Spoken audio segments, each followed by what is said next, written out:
नमस्कार। आइए नवीन कालांश का प्रारंभ करें।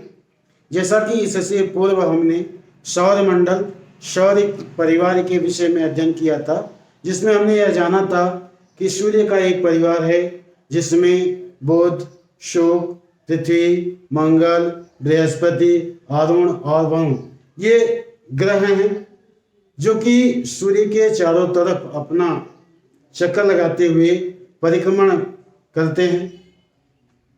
इन सारे ग्रहों में से पृथ्वी जिस पर हम रहते हैं, जिस पर जीवन है, उसका एक विशेष स्थान सौरमंडल में है।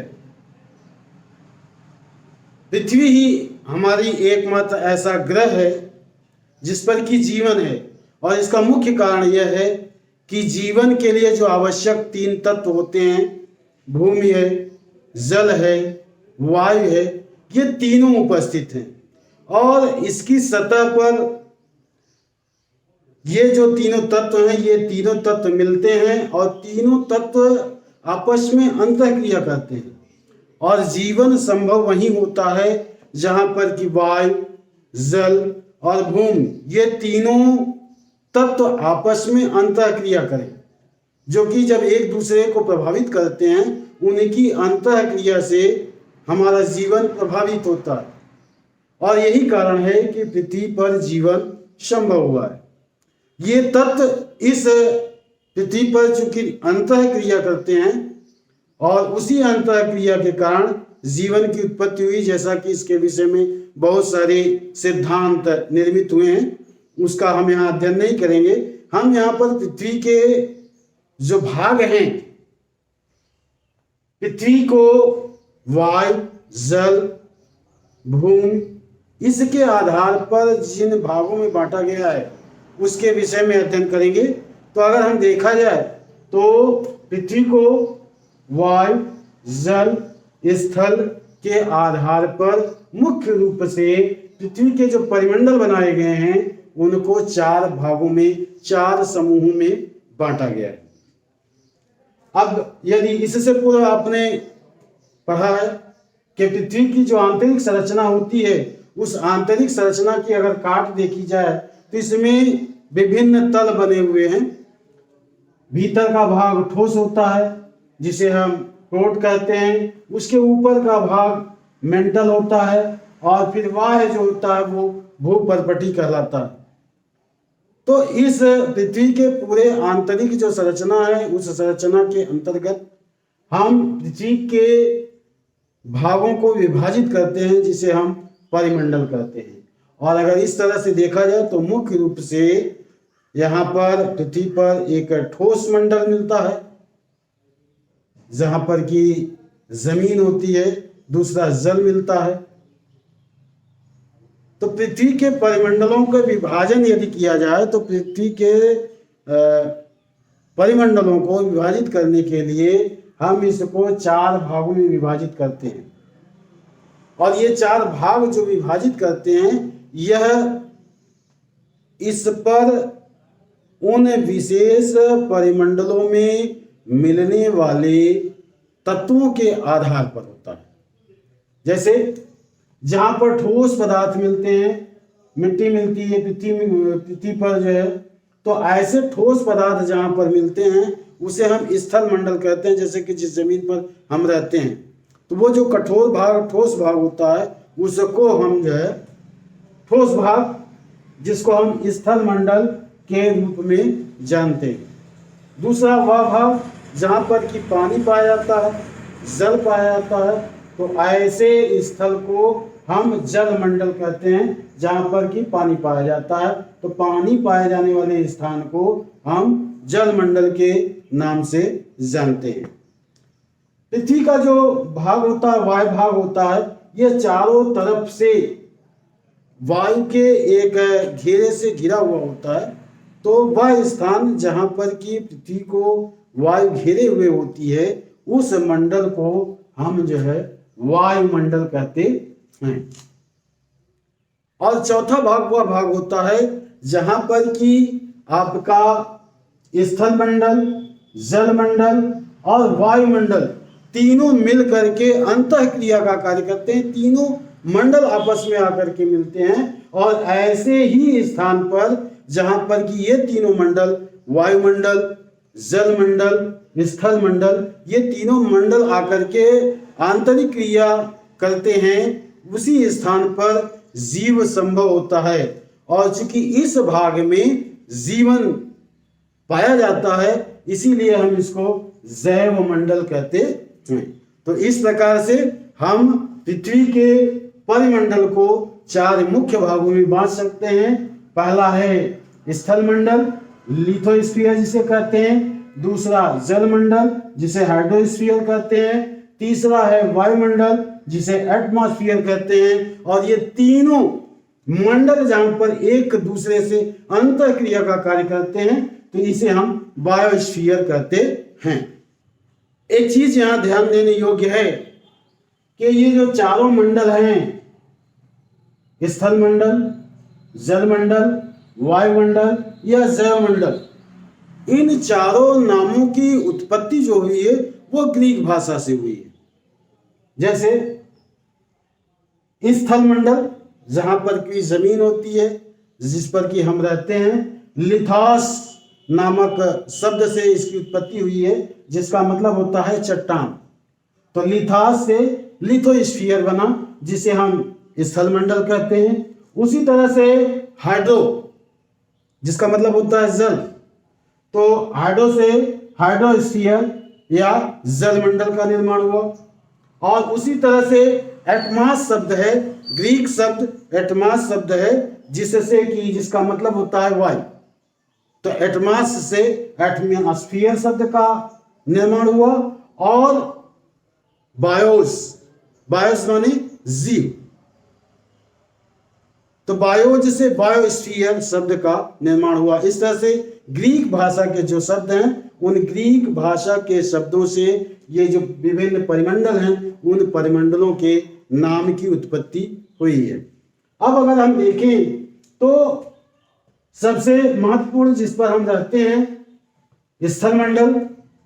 स्थल मंडल पर ये पृथ्वी के भूपर्वटी का ऊपरी भाग होता है, जिस पर कि चट्टानों के द्वारा निर्मित होता है। और इस पर वे विभिन्न प्रकार के पदार्थ तत्व पाए जाते हैं, जो कि जीवन के लिए आवश्यक होते हैं। तो जीवन के लिए आवश्यक पदार्थों की उत्पत्ति के कारण जो पृथ्वी की सतह है, भूपर्वटी है, वह जो है जीवों के लिए उपजाऊ जमीन उपलब्ध कराती है, जिससे कि विभिन्न प्रकार की वनस्पतियां उत्पन्न होती हैं। और ऐसे परिवेश, ऐसे वातावरण का निर्माण होता है, जिससे कि जीवन संभव हो पाता है। तो क्रमशः हम इस विभिन्न पृथ्वी के विभिन्न परिमंडलों के विषय में खंड करके अध्ययन करने की कोशिश करेंगे। तो सबसे पहले हम लेंगे स्थल मंडल। स्थल मंडल जो कि ठोस चट्टानों से निर्मित वाय जो पृथ्वी की पर्वटी है, भूपर्वटी है, उसे कहते हैं। तो स्थल मंडल को अगर देखा जाए तो स्थल मंडल को मुख्य रूप से हम 2 भागों में विभाजित कर सकते हैं। जैसा कि जो ठोस भाग होता है, ठोस भाग जहां पर कि हम रहते हैं, भूमि होती है। और इसी स्थल मंडल पर कुछ स्थान ऐसे होते हैं जहां पर कि जल पाया जाता है। अब एक बड़ा भूभाग, बड़ा क्षेत्र जिस पर कि हम आप रहते हैं, भूमि का बहुत बड़ा हिस्सा, जिसे हम महाद्वीप के रूप में जानते हैं, कॉन्टिनेंट के नाम से जानते हैं। और दूसरा इस स्थल मंडल पर दूसरा भाग जो होता है, जो वो महाद्वीपीय बेसिन होता है, जो कि समुद्र की तलहटी जिसे आप कह सकते हैं। तो इस तरह से ये ओशियन बॉटम और कंटिनेंट, महाद्वीप और महासागरीय बेसिन, 2 भागों में हम इसको विभाजित कर सकते हैं।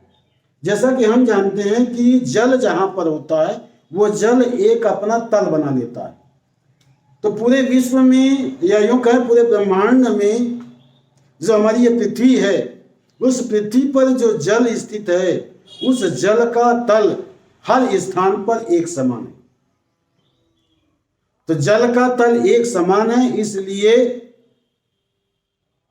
जल के तल से ही किसी स्थान विशेष की ऊंचाई और गहराई हम नापने का प्रयास करते हैं। इसलिए आप लोगों ने देखा होगा कि स्टेशन वगैरह पे अगर आप देखा होगा तो जो स्टेशन के बोर्ड होते हैं उन पे समुद्र से ऊंचाई लिखी जाती है, क्योंकि वह एक तल है, ऐसा तल है जो यूनिवर्सल होता है, हर स्थान पर एक समान होता है। तो किसी स्थान विशेष की ऊंचाई अथवा उसकी गहराई को हम समुद्र तल से नापते हैं।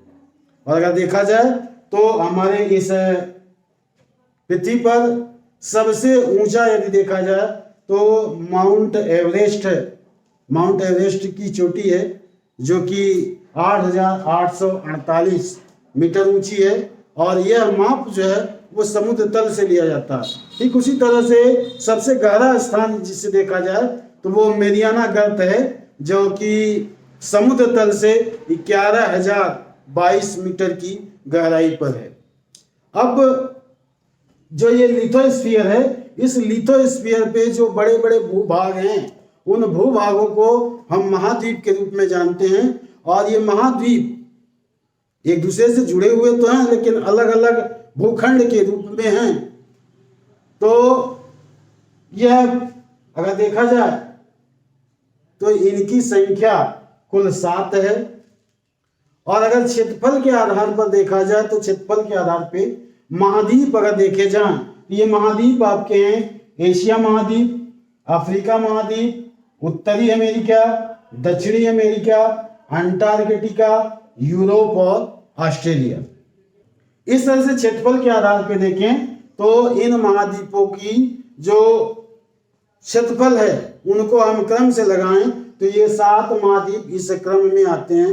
अब हम इन महाद्वीपों के विषय में विस्तृत चर्चा क्रमशः अलग अलग महाद्वीपों के रूप में करेंगे।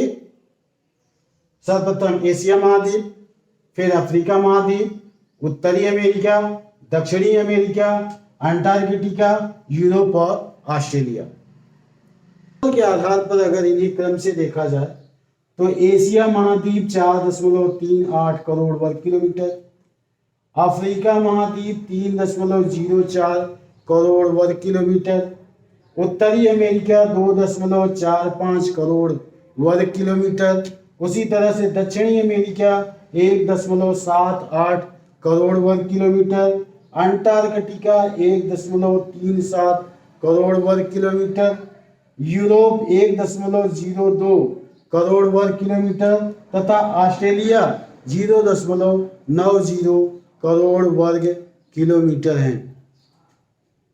अब हम आगे की क्लास में कोशिश करेंगे कि इन महाद्वीपों में एक एक करके इनकी भौगोलिक स्थिति और विशेष परिस्थितियां, यहाँ के रहन सहन के विषय में अलग अलग क्रम से अध्ययन करने का प्रयास करेंगे। तब तक के लिए धन्यवाद।